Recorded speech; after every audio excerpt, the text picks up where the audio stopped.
함부로 인연을 맺지 마라. 구독과 좋아요는 영상 제작에 큰 힘이 됩니다. 함부로 인연을 맺지 마라. 부처님의 말씀은 인연을 소중히 여기고 신중하게 맺어야 한다는 가르침입니다. 인연은 인생에서 가장 중요한 요소 중 하나로 인연을 통해 우리는 성장하고 발전할 수 있습니다. 그러나 인연을 함부로 맺으면 오히려 고통과 상처를 받을 수 있습니다. 따라서 인연을 맺을 때는 신중하게 생각하고 인연을 소중히 여기는 것이 중요합니다. 부처님의 이 말씀은 인생에서 가장 중요한 가치 중 하나인 인연의 소중함을 일깨워 줍니다. 인연은 인생을 살아가는 데 있어서 가장 중요한 자산이며 인연을 소중히 여기는 사람은 행복한 삶을 살 수 있습니다. 모든 삶은 고통으로부터 벗어나기 위한 깨달음으로부터 시작된다. 인생의 목적은 고통으로부터 벗어나는 것이라는 가르침입니다. 부처님은 세상은 고통의 장소이며 고통은 육체적 고통, 정신적 고통, 영적 고통의 세 가지 유형이 있다고 가르치셨습니다. 육체적 고통은 질병, 상처, 죽음과 같은 것에서 비롯되며 정신적 고통은 우울증, 불안, 분노와 같은 것에서 비롯됩니다. 영적 고통은 삶의 의미와 목적에 대한 혼란에서 비롯됩니다. 부처님은 고통은 피할 수 없지만 고통에서 벗어날 수 있다고 가르치셨습니다. 고통에서 벗어날 수 있는 유일한 방법은 욕망을 버리고 무아를 깨닫는 것입니다. 욕망은 고통의 원인이며 무아는 고통의 끝입니다. 욕망을 버리고 무아를 깨닫는 방법은 사성제와 팔정도에 따라 사는 것입니다. 사성제는 고통의 진리, 고통의 원인의 진리, 고통의 소멸의 진리, 고통의 소멸의 길의 진리입니다. 팔정도는 고통의 소멸의 길을 실천하는 8가지 단계입니다. 부처님의 이 말씀은 인생에서 가장 중요한 가르침 중 하나입니다. 고통은 인생의 일부이지만 고통에서 벗어날 수 있는 방법이 있다는 것을 기억하는 것이 중요합니다. 욕망을 버리고 무아를 깨닫고 사성제와 팔정도에 따라 사는 삶을 살면 고통으로부터 벗어나고 행복한 삶을 살 수 있습니다. 마음이 조용해질 때 진정한 행복을 찾을 수 있다. 마음이 평화로울 때 진정한 행복을 얻을 수 있다는 가르침입니다.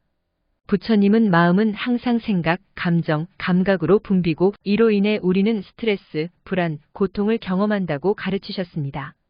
그러나 마음을 조용히 할 수 있다면 이러한 부정적인 감정에서 벗어나고 진정한 행복을 얻을 수 있습니다. 부처님의 이 말씀은 인생에서 가장 중요한 가르침 중 하나입니다. 행복은 인생의 목표이지만 행복은 물질적 소유나 외부적인 것에서 얻을 수 없다는 것을 기억하는 것이 중요합니다. 행복은 마음의 상태이며 마음을 조용히 할 수 있다면 진정한 행복을 얻을 수 있습니다. 마음을 조용히 하는 방법은 여러 가지가 있습니다. 명상, 요가, 심호흡, 자연 속에서 시간을 보내는 것 등이 있습니다. 마음을 조용히 하는 방법을 찾고 마음을 조용히 유지하는 연습을 하면 진정한 행복을 얻을 수 있습니다. 모든 존재는 변할 수 있다는 것을 받아들이고 변화를 수용하는 마음가짐을 갖자. 변화는 삶의 자연스러운 부분이며 변화를 받아들이는 것이 중요하다는 가르침입니다. 부처님은 세상은 끊임없이 변화하고 있으며 이 변화를 받아들이지 않으면 고통을 받게 된다고 가르치셨습니다. 부처님의 이 말씀은 인생에서 가장 중요한 가르침 중 하나입니다. 변화는 삶의 일부이지만 변화를 두려워하지 않는 것이 중요합니다. 변화를 받아들이고 변화와 함께 성장하는 법을 배우면 행복한 삶을 살 수 있습니다. 변화를 받아들이는 방법은 여러 가지가 있습니다. 변화에 대해 긍정적으로 생각하고 변화에 적응하는 법을 배우고 변화를 통해 성장할 기회로 삼는 것 등이 있습니다. 변화를 받아들이는 방법을 찾고 변화에 적응하는 연습을 하면 행복한 삶을 살 수 있습니다. 탐욕과 욕망을 버리고 인내와 자기 반성을 통해 내면의 평화를 얻을 수 있다. 내면의 평화를 얻기 위해서는 탐욕과 욕망을 버리고 인내와 자기 반성을 해야 한다는 가르침입니다. 부처님은 탐욕과 욕망은 고통의 원인이며 인내와 자기 반성은 고통의 소멸의 길이라고 가르치셨습니다. 부처님의 이 말씀은 인생에서 가장 중요한 가르침 중 하나입니다. 행복은 인생의 목표이지만 행복은 물질적 소유나 외부적인 것에서 얻을 수 없다는 것을 기억하는 것이 중요합니다. 행복은 마음의 상태이며 탐욕과 욕망을 버리고 인내와 자기 반성을 할 수 있다면 내면의 평화를 얻을 수 있습니다. 탐욕과 욕망을 버리는 방법은 여러 가지가 있습니다. 명상, 요가, 심호흡, 자연 속에서 시간을 보내는 것 등이 있습니다. 탐욕과 욕망을 버리는 방법을 찾고 탐욕과 욕망을 버리는 연습을 하면 내면의 평화를 얻을 수 있습니다. 인내하는 방법은 여러 가지가 있습니다. 어려운 상황에 대처하고 실패를 받아들이고 다른 사람을 용서하는 것 등이 있습니다. 인내하는 방법을 찾고 인내하는 연습을 하면 내면의 평화를 얻을 수 있습니다. 자기 반성하는 방법은 여러 가지가 있습니다. 자신의 행동과 생각을 점검하고 자신의 약점과 강점을 인식하고 자신의 행동을 개선하는 것 등이 있습니다. 자기 반성하는 방법을 찾고 자기 반성하는 연습을 하면 내면의 평화를 얻을 수 있습니다. 탐욕과 욕망을 버리고 인내하고 자기 반성을 할 수 있다면 내면의 평화를 얻을 수 있습니다. 내면의 평화는 행복의 근본이며 내면의 평화를 얻으면 행복한 삶을 살 수 있습니다. 과거에 집착하지 말고 미래에 걱정하지 말자. 현재에 집중하여 살아가자. 행복한 삶을 살기 위해서는 과거에 집착하지 말고 미래에 걱정하지 말고 현재에 집중해야 한다는 가르침입니다. 부처님은 과거는 바꿀 수 없고 미래는 알 수 없다고 가르치셨습니다. 따라서 과거에 집착하거나 미래에 걱정하는 것은 불필요하며 현재에 집중하고 지금 이 순간을 최대한 활용하는 것이 중요하다고 가르치셨습니다. 부처님의 이 말씀은 인생에서 가장 중요한 가르침 중 하나입니다.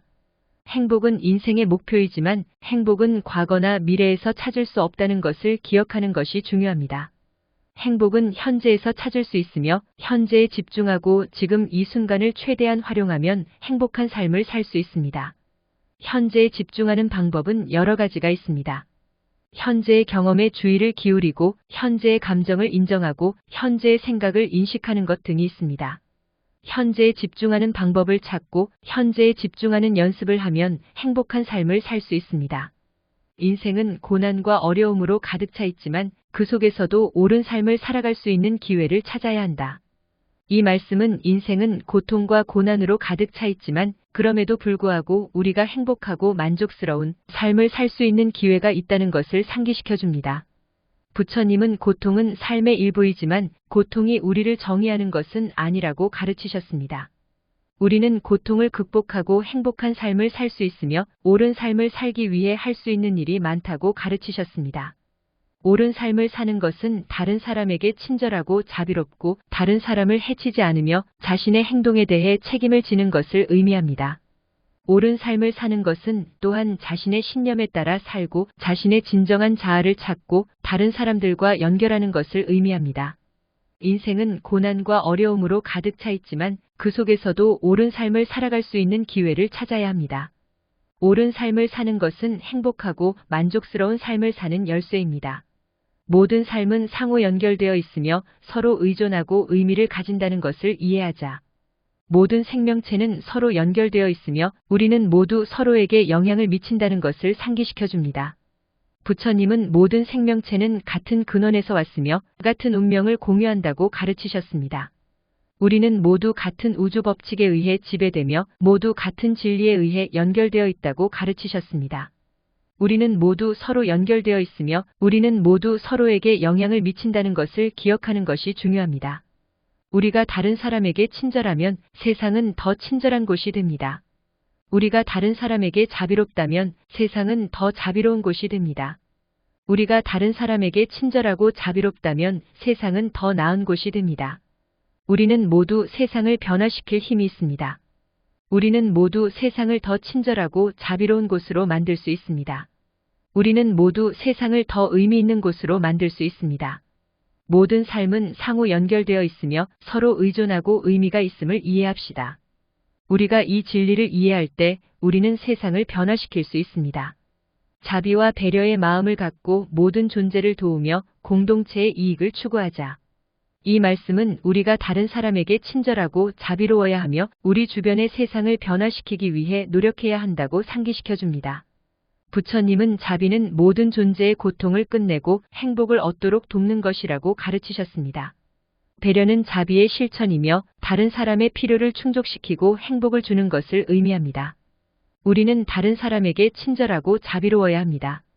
우리는 다른 사람의 필요를 도울 수 있는 모든 방법을 찾아야 합니다. 우리는 세상을 더 친절하고 자비로운 곳으로 만들기 위해 노력해야 합니다. 우리는 우리 주변의 세상을 변화시키기 위해 노력해야 합니다. 우리는 세상을 더 나은 곳으로 만들기 위해 노력해야 합니다. 우리는 세상을 더 친절하고 자비로운 곳으로 만들기 위해 노력해야 합니다. 자비와 배려의 마음을 갖고 모든 존재를 도우며 공동체의 이익을 추구합시다. 우리가 이 진리를 이해하고 실천할 때 우리는 세상을 변화시킬 수 있습니다. 지혜는 항상 우리 곁에 있지만 우리는 그것을 찾아보지 않을 뿐이다. 이 말씀은 지혜는 모든 사람에게 열려 있지만 우리는 그것을 찾으려고 하지 않는다는 것을 상기시켜 줍니다. 부처님은 지혜는 모든 사람에게 내재되어 있으며 누구나 지혜를 얻을 수 있다고 가르치셨습니다. 지혜는 책에서 배우거나 다른 사람에게서 배우거나 자신의 경험에서 배울 수 있다고 가르치셨습니다. 우리는 지혜를 찾으려고 노력해야 합니다. 우리는 지혜를 얻을 수 있는 모든 방법을 찾아야 합니다. 우리는 지혜를 얻기 위해 노력해야 합니다. 지혜는 항상 우리 곁에 있습니다. 우리는 그것을 찾으려고만 하면 됩니다. 삶의 진정한 목적은 옳은 생각과 옳은 행동으로 자아를 깨닫는 것이다. 이 말씀은 삶의 진정한 목적은 물질적 소유나 외부적인 것에서 찾을 수 있는 것이 아니라 우리 자신의 내면에서 찾을 수 있다는 것을 상기시켜 줍니다. 부처님은 자아는 우리 내면에 있는 본질이며 행복과 평화의 원천이라고 가르치셨습니다. 자아는 옳은 생각과 옳은 행동을 통해 깨달을 수 있다고 가르치셨습니다.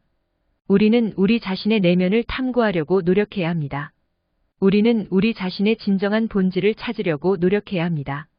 우리는 행복과 평화를 찾으려고 노력해야 합니다.